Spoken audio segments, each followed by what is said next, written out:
Венсис, Toyota. Владелец обратился по поводу шумящих роликов.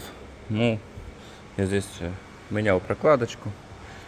Это мой знакомый. Он так пришел и говорит, есть какой-то скрип из роликов, достаточно очевидный. Ну вот я поснимал некоторые ролики. Вот. Вот так вот ходит помпа.